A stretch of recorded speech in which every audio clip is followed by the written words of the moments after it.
in. So, Blessing, are Yeah. you shy? Would you categorize yourself as shy? Yes, yes. In Yeah, real life, because and I'm also very boring in real life. You're my friend in real life, you know. let me tell you guys, and that's the thing. Listen. Me, I know Blessing. Me, I hang out with Blessing. And I'm just like, who is this? Who is this on this life? Ayrosh, do you agree with me? Because you know Blessing as well. Yeah, this blessing is a bit reserved. I'm like, who is this? And I mean, Ashanga, like, who nani you? Yeah, he's a bit reserved. He's a man of a few words on the line. But kijana anakuwa kichwa ngumu kidogo. Blessing is Tunakujua. not, I don't know Blessing to be reserved. So, Yeah. I'm Mnachoma, like, mnachoma, are mnachoma. you okay? Wink if you need help. Wink twice. Ah, niko nyumbani, Yeah. niko sawa. Uko sawa. Uko sawa. Uko sawa. But how is Eh, life mnachoma, generally? mnachoma. Tunachoma. But What? how is life generally right now, Blessing? How would you say you're doing? I'm really good. I'm really blessed. It's always a good time for an actor if you're a working actor, you know. And I'm grateful. I'm grateful. I have a lot of gratitude in my heart. I really have a lot of peace in my mind. I can't complain. You know my story. You've been my friend for years. So yes, I'm at a good place. Okay. Irish, how would you say you're doing as well? Like, if you look at life right now, today, how are you? Actually, Hey, Leo, easy mitandao. Ona sasa, I Nile, answered your question. nimeshinda, My life has nimeshinda. been paused. I think a call must have come in. Yeah, so back to you, my Oh, friend. Blessing. yes. Yeah, so I have two Ayrosh is questions back. back. no, Hey, I was Ukuna. actually looking at my quote of the day. The horrors persist, but so do I. That Uh-huh. is my quote for That's what you would say. The horrors persist, but so do you. but so do I. So do Okay. I. Yeah, but I'm okay. We thank, as I told you, we thank the Lord Jah Rastafari for life, and we give thanks for that we are here at this particular moment doing this live. Yeah, Okay. And mambo ni maybe as mingi. we're talking about thriving, because I am on here with two gentlemen, and let's get into the perspective of being a man and being a man in entertainment today. I'll start with you, Yeah, Ayrosh. What's that experience? yes. I don't know. I don't know what that question means because I don't know what Abu articulate maybe Yes, finesse I your see what you question did better. there. What I are see you what you did saying? there because I was like, let me drop it, then see how you'll approach it. But you saw me coming, so let me just Mm, ask you directly. So, mm, what are some of the things, probably, because I've seen entertainers and I've seen, especially men, that sometimes being on a musician, being an actor, it does mm. come with certain attention. So, how do you handle that, especially from the ladies? Oh, okay. I believe even hmm, blessing. Hapa huyo anataka kutukoroga. So nini? I believe that I have what it takes. Whether I was a musician or not, I probably get the same attention I get. But what matters is if you're a professional, you know how to behave and how to maneuver and how to move in public. Because even if, let's say, you own a shop is frequented by many people, so it doesn't mean that you need to behave a certain type of way because you own a shop and you have access to more people than, say, an accountant, for example. Because at the end of the day, it's biashara, and biashara should be respected. That's what I would think based on the question you asked.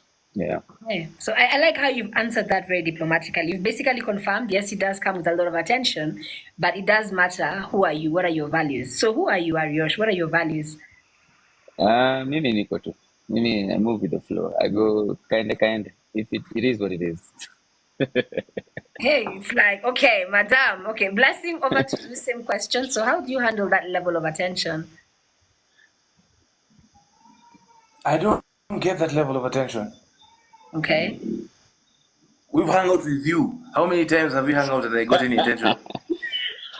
You know, I love I it. don't get. I tutafanya love it. TikTok kuanze kutushuku Beautiful. like tunashindaga pamoja. I've hung Ah, out yeah, with you yeah, a few yeah. times.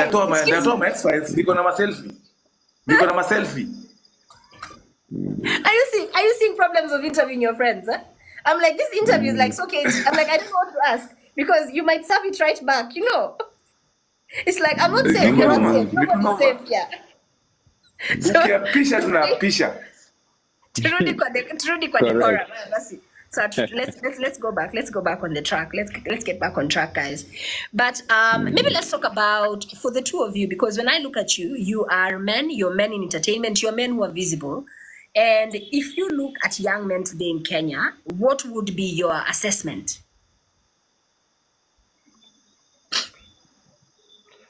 How do you mean, like in culture wise, as in Culture-wise, yes. habits? What Yes, like if you look culture at wise? men, because you know, there's the saying that there's a lot of hopelessness right now with men, because men Yeah, are under a lot of yeah, pressure. You know, women are looking at them from the point of men have to provide.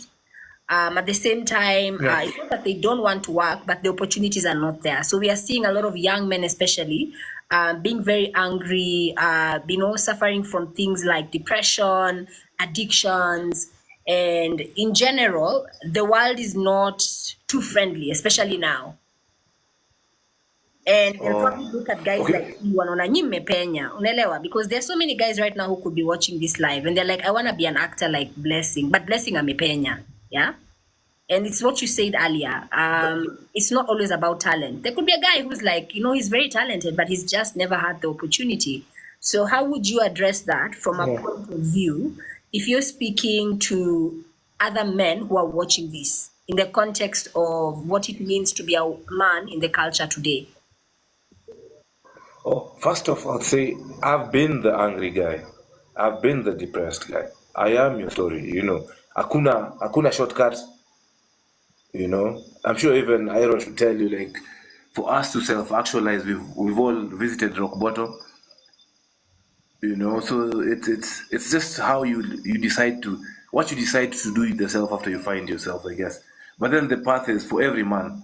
You know, you have to be really angry at some point because, of course, opportunities are few and far between. You know, and it's very difficult to know yourself because society keeps trying to tell you who you should be and who you are for them to validate and accept you. So I guess the advice would just move with your own speed, you know, find your own authenticity. Like if you find who you are, you'll find space for yourself. You'll find a community that will support and grow with you. But that will take being angry and being depressed. So don't worry about that's just part of the journey. That's all I would say because that's what I have experienced. Okay, Irish, do you agree with that? Like being angry and being depressed is part of the journey. Like in case there's any guy watching this and those are feelings that they're experiencing, like it's quite normal. I think Blessing has really articulated it well because I don't think even I would have put it in such words that you know sometimes the journey begins where the journey begins, and as long as you're making you're stepping or you're moving forward, whether you're moving slowly, what he said, move at your own speed. I think at the end of the day, that's all that matters because it is what it is. Like if you're where you are, is you're where you are, but you need to move to the next step. So, um, and in our society, sometimes it just boils down to you because nobody's, for lack of better words, nobody's going to come and say save you. I don't know how to say that in a better Yaani way. hakuna hero, wewe ndo lazima ukuwe hero of your life. Lazima you have to, and sometimes those are the things that actually build your grit, because I feel like the entertainment industry is really it takes grit and kichwa ngumu, inataka watu umahuru fulani na kichwa ngumu fulani and some level of self belief that is almost out of the ordinary, where watu wanakwambia hey bro, unaenda wapi? Wewe ndio unajua kwenye unaenda. So So I agree. Like move at your own speed. I would say move at your own speed, just as Blessing said, but and also don't be too hard on yourself. If you make mistakes, just dust yourself up and then make the next step. That's what I would say. Yeah.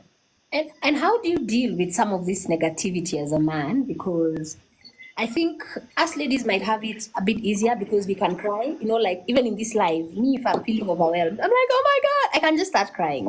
Like I'll be comfortable and we'll keep it moving. But how does a guy deal? Like when you're having all this negativity coming your way? So, Blessing, maybe you can speak on that.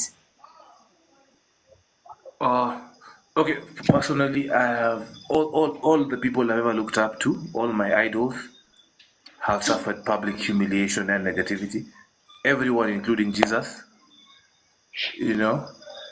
I So didn't see that coming. I'm very well aware as a man, as a man, for me to become a legend, for me to be great, this is something I have to go through. There's no man I look up to who has not gone through some sort of negativity or failure or humiliation. None, zero. Like today, I just saw Donald Trump become a president of the states, right? Right? I've never seen someone more hated. I've never seen someone more hated, and he keeps coming back. He You got shot. know, He keeps coming back. Yeah, so I do know like the path of a great man has to go through hate, envy, jealousy, you know. So I want to be great. So it's something I embrace. I have moments where if I don't feel like there's a bit of pushback, I start asking myself, Nadu, So it's something. I wear it as a badge of honor. If I get some hate or negativity or shade, it's a badge of honor. Like my path is clear. I'm heading in that direction.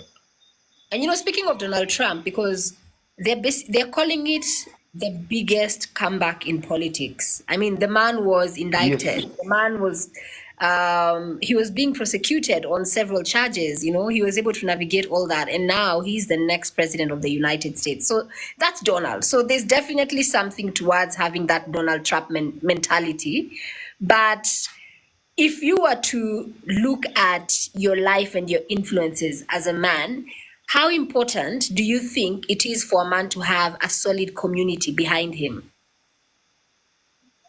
Oh Because man man, is not 100%. 100%. 100%. I'm very lucky. When I came to this planet, I had a job. The first second I got here, I was somebody's son. you know, and I'm very lucky that I have nourished that relationship because it has taken me through moments I don't think I would have survived. So I do have a very solid team behind me. I know I'm not supposed to say this, but Tamima is one of the people I lean on for strength. Sorry, Tamima, ulisema tuseme. So yeah, I have a very solid team behind me of people who trust in my potential, trust in me as a person. Without that, I don't think I'll be able to do the job I do or be the person I am. And what about for you, Ayrosh? Like, how important do you think having that community is, especially for men? Because I feel like, and I'm not going to assume that women have it necessarily easier, but I Mm. feel like men do have it harder. If you get what I'm saying, I'm not saying women have it easier, but I'm saying when it comes to community, sometimes men can struggle in terms of understanding that in life you need a community and you need to know when to lean on that community. So, maybe I'm speaking maybe from a point of privilege, but most of the men I know have a very tight, solid community in terms of, and I'm also speaking for myself. Like I have a huge, not even let's not go about size, but I have a community behind me. That so many opportunities, so many things, so many conversations that have lifted me out of very terrible places. And that is because I have people I can talk to, I have people I can fall back on, I have people who I could call my a safety net of sorts. And I believe a lot of men cultivate those relationships quite carefully and very intentionally. So I do believe that having a community is very, very important if you want to survive on the planet. I don't think humans were meant to be islanders Even I think there's music that says no man is an island. We are not meant to be islands. Everyone, you are who you are because of the people who are around you, the community that supports you, and the community you support. So I agree with you guys, and I agree with and I believe our community is 100% important. Okay. And I am who I am because of the people I've been able to meet over the years. Fantastic.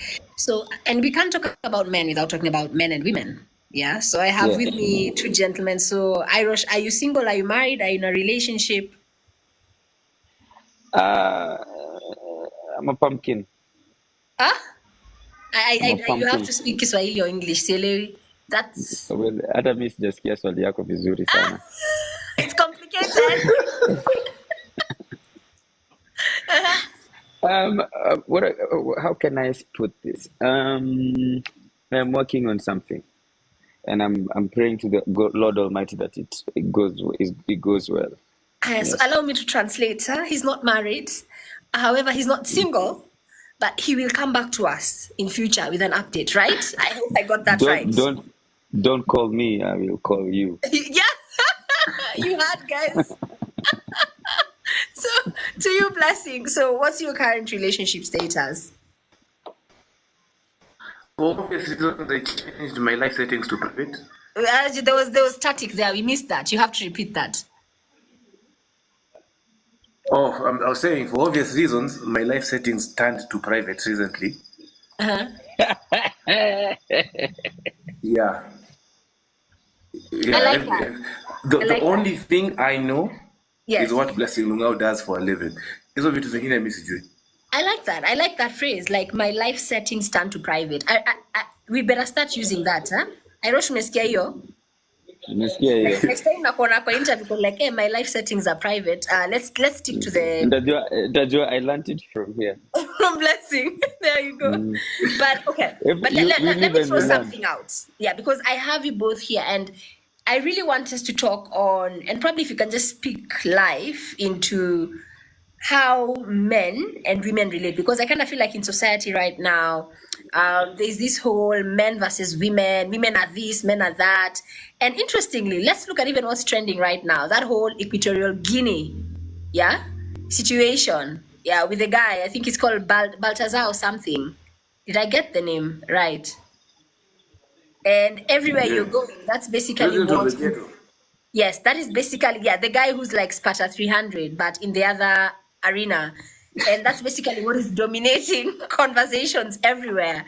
So I don't know, as men, what are your thoughts? Because we've had people jumping in and be like, yo, let's not go and now make this guy into some sort of hero. Blessing. First off, I don't believe that thing is true. I don't know why. I may think that the numbers have been padded up. 400.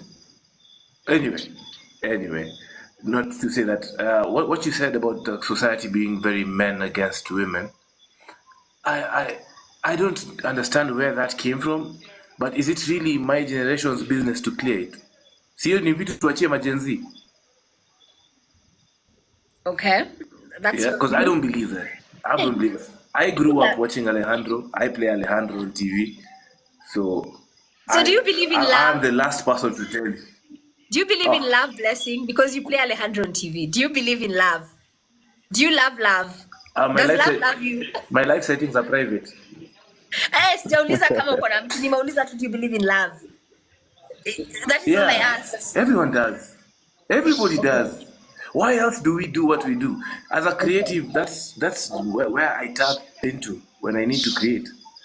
Ayrosh will tell you the truth. That's where we go. We go to a place of. Ayrosh nachoonge. Where continue. You're doing very well. Because I feel like when I'm being authentic, I go to a place of genuine acceptance in myself, and that's what I call love. A contentment in everything I am, and a total acceptance. It just allows me to connect to the frequency of whatever it is I'm trying to channel. I don't know if I'm making sense. No, you are. Like a lot of creation comes from love. So, Ayrosh, what are your thoughts on that whole 400 guy situation as a man, if you were to speak on that?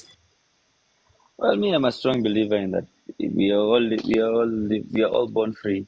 So as long as people should do what the things that make them happy. So if 400 is what makes him happy and makes those babes happy, Ah, it is what it is. where? This is a family Kill, platform, tafadhali, eh? kill, So you're basically kila telling any young man how to thrive in life is to follow that mienendo if it makes him happy. Unaona mpaka mitandao Remember, it's not ikajua that easy to get to 400. no. It's not that I easy. got a call. I got a call.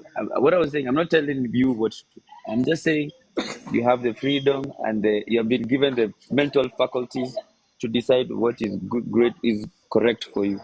So it's not my place to decide what you're doing is correct or wrong, as long as you're not violating my personal liberties. Nafanya niongea kizungu mingi sana hapo. And umesema I Ni have no normal. opinion. You in so many words you basically told us you have no Sijasema I opinion. don't have an opinion. Nimesema my opinion does not matter. As Your you opinion do does you. not. Cheza kama wewe. Okay, so guys, mimi naona tu hapa kuna tu watu wanacheza PR. Blessing amecheza PR, amesema his life setting is private. What's that phrase again? Repeat. My life setting is private. That's the truth. Yeah, your life setting is private. Ayrosh is like, Yeah, listen, for obvious reasons. my opinion is I don't have an opinion, but everyone is allowed their opinion as long as it doesn't get in the way of my opinion. But let's all have opinions. Have I misquoted you No, anywhere? no, you have not. How you decide to move through your own life is your own personal Is your own person. prerogative. Okay.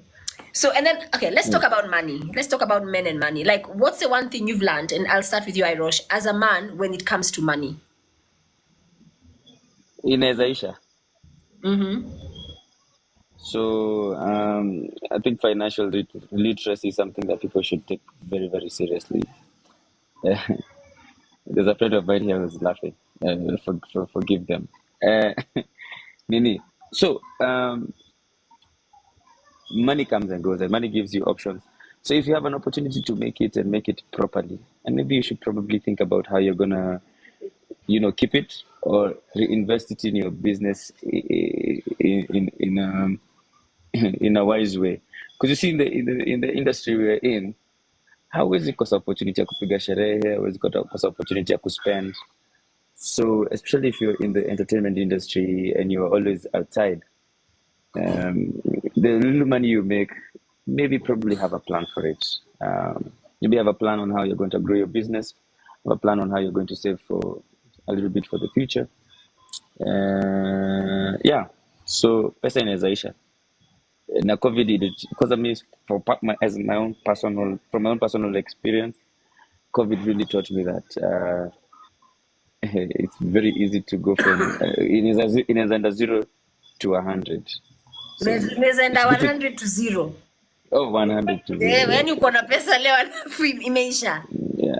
Yeah, you could be booked and busy, alafu una tweet up about booked and busy on and then the next thing is just regrets, and that's what COVID taught me. So from that experience, all I can say is if you're in the entertainment industry and you're making something, probably should be thinking about the next phase of your life. Like, where am I investing next? What is my plan looking like? Maybe 3 years from now.